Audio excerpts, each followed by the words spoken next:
మీ గురించి ఏమైనా చెప్తారా స్వామీజీ?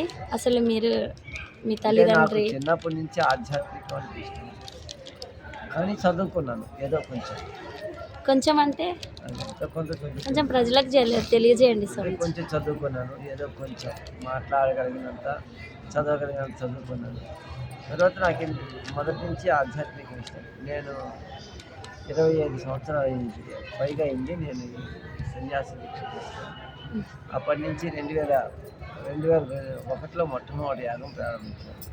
ఇప్పుడు 26 ఉండొచ్చు. ఇప్పటికి ఇది 80వ యాగం.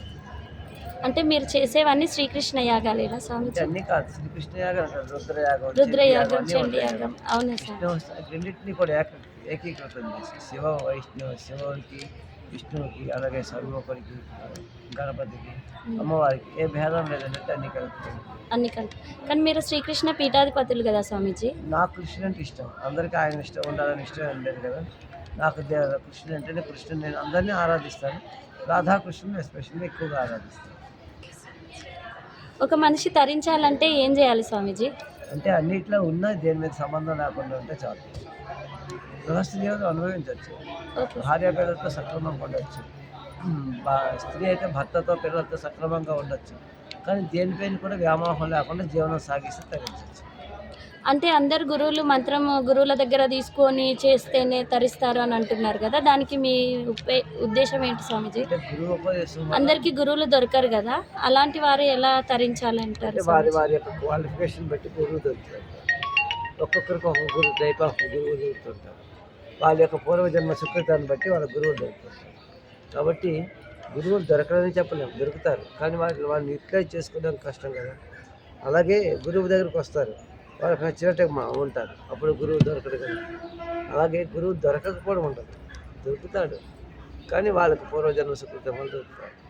అంటే గురువులు గిట్లా లేరు అవన్నీ తెలవని వాళ్ళు ఎలాంటి రామనామం, కృష్ణనామం, శివనామం, అమ్మవారి నామం ఉంది కదా, వాళ్ళకి అది దానివల్ల కూడా మంచి జరగవచ్చు. అలా వాళ్ళు నామజపం కూడా పవిత్రంగా చేసుకునేటప్పుడు ఏం భగవంతుడు అందరికన్నా అంతకన్నా గురువు ఎవరు ఉండరు కదా. ఆ, భగవంతుడు కూడా గురువు ఉండేవాడు కదా, అయినా దానికి ఉండదు కాబట్టి వాళ్ళు నామజపం పర్ఫెక్ట్గా చేసుకుంటే కలిసే అవకాశం ఉంది. అసలు ఒక మనిషి ఇప్పుడు ఈ కలియుగంలో చాలా అంటే మనిషి జీవితం చాలా ఘోరంగా ఉంది కదా స్వామీజీ. అసలు ఎలా బతకాలి అని అంటారు నామ ఈ సంకీర్తన, కలియుగంలో? కలియుగంలో నామ సంకీర్తన చాలా గొప్పది.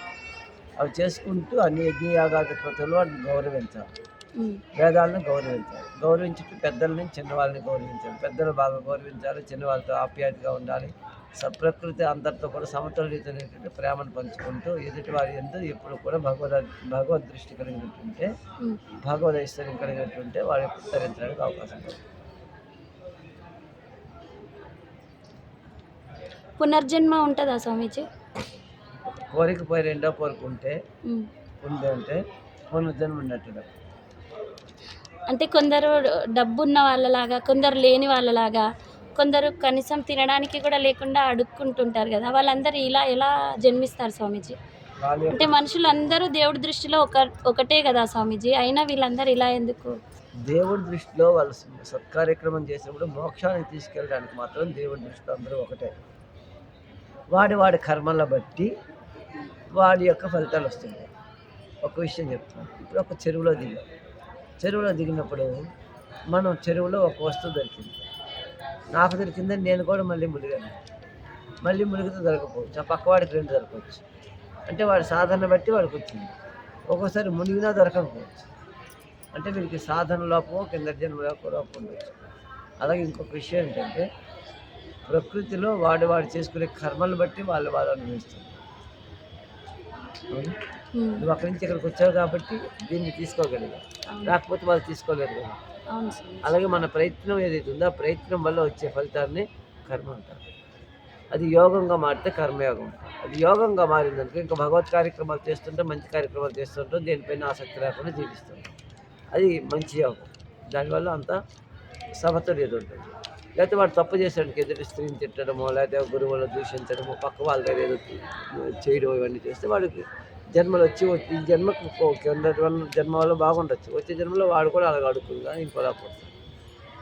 ఓకే స్వామీజీ. స్వామీజీ ఇప్పుడు ఈ కలియుగంలో తల్లి, తండ్రి, భార్య, పిల్లలు ఇవన్నీ ఏ భేదం లేకుండా జనాల ప్రవర్తన చాలా విపరీతంగా ఉంటుంది కదా, దానికి మీ సమాధానం ఏంటి స్వామీజీ?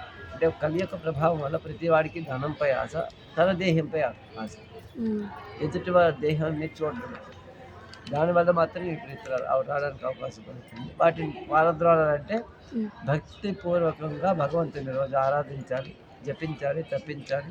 దాంతోపాటు యజ్ఞయాగాది క్రతువులు జరిపొచ్చినా, లేకపోతే ఏదైనా సత్కార్యక్రమాలు జరిపినా వాటిని అనుభవిస్తున్నట్టుంటే వాడికి ఈ యొక్క కలి యొక్క దోషం అంటకుండా సక్రమంగా జీవించడానికి అవకాశం ఉంది. ఇప్పుడున్న బిజీ లైఫ్లో అందరూ జాబులని వర్క్ అంటూ బిజీ మీద వెళ్ళిపోతున్నారు కదా స్వామీజీ, వాళ్ళకి పూజలు చేసుకోవడానికి దానికి దీనికి టైం లేదు కదా, అలాంటి వాళ్ళు ఎలా తరించాలి, ఎలా చేస్తే తరిస్తారని? టైం లేదండి కాదు, టైం అని అడ్జస్ట్ చేసుకోవట్లేదు. టైం రాత్రి 7 గంటలు 10 గంటలకు వస్తుంది, రాత్రి 2 గంటల వరకు టీవీ చేస్తే వాడికి టైం ఇంకెక్కడ ఉంటుంది. స్నానం చేసుకుంటే వాడు 10 గంటలకు 11 గంటలకు స్నానం చేసి తెల్లవారు ఈజీగా వేస్తాడు, లేవలేకపోతుంది లేట్గా. దానివల్ల ఏమైందంటే ప్రకృతి ధర్మాన్ని మొదట తప్పుతున్నాడు. ఉమ్, ఎందుకంటే సూర్యోదయానికి ముందు లేవాలి ఎవరైనా, సూర్యోదయం అవతల లేస్తుంది. అది మొట్టమొదటి నేర్చుకోవాలి. అది నేర్చుకొని నిరంతరం మానసికంగా జపించుకున్నా చాలు. రోజు గొడ్డలతో పని చేస్తే కానీ వాడికి వాడు వచ్చి పూజ చేయలేడు కదా, అవును. వాడు మానసికంగా రామ కృష్ణ ఈశ్వర అమ్మ అనుకుంటే చాలు. దానివల్ల కూడా దోషం ఉంటుంది, దానివల్ల కూడా తరించడానికి అవకాశం ఉంది. ఇప్పుడు మనిషిలో షడ్ చక్రాలు అంటారు కదా స్వామీజీ, అవి ఎలా యాక్టివేట్ అవుతాయి? అంటే చెప్పగలిగేది కాదు, ఒక పాయింట్లు చెప్పగలిగేది కాదు. తదేకమైన దృష్టితో తపారాధన చేయగలిగితే అవుతుంది. తపస్సుని ఆరాధనగా మార్చుకున్నట్లయితే యాక్టివేట్ అవుతుంది. అసలు తపస్సు ఎలా చేయాలి స్వామీజీ? ప్రతి దేన్ని- మనిషికి ఉంటుంది కదా చేయాలి అంటే అనేసి. తపస్సు ఎలా చేయాలనుకున్నప్పుడు ఒక దానిపై కలిగినటువంటి విశ్వాసంపై ఆధారపడి తపస్సు నిరంతరం చేయాలంటే ఏకాంత ప్రదేశం ఉండాలి. ఎటువైపు మనస్సు ఎటువైపు కదలకుండా ఉంచి భగవంతునిపై లగ్నం చేసుకొని చేస్తే ఆటోమేటిక్గా తపస్సు. బయట ప్రచారంలో తపస్సు చేసిన వాళ్ళకి షడ్ చక్రాలు యాక్టివేట్ అయితే వాళ్ళు ఫ్యామిలీని వదిలేసి వెళ్ళిపోతారు అని అంటున్నారు, అది నిజమేనా స్వామీజీ? చక్రాలు రెడీ అవ్వాలంటే అంత తేలికే కాదు. మూలాధార చక్రం వెళ్ళే వాళ్ళు అయ్యిందని సార్ నాకు 6వ చక్రం అయిపోయిందని అంటారు ఎవడో, వాడికి ఏం రాదని లెక్క. ఆ, అర్థమైందా? వాడికి ఏం రాదని లెక్క, వాడికి ఏదో ఇంకా స్టార్ట్ అవుతుంది కొంచెం లెక్క. అంటే ఇలాంటి ఊహ ఉంది కదా, అది నిజమేనా అనేసి. అది అంటే యాక్టివేట్ అయిన వాళ్ళు భార్యని పిల్లల్ని వీళ్ళతో సంబంధం లేదు అనేసి వదిలేసి పిచ్చోళ్ళలాగా రోడ్డు మీద వెళ్తారు అని బయట ప్రచారంలో ఉంది స్వామీజీ, అది నిజమేనా?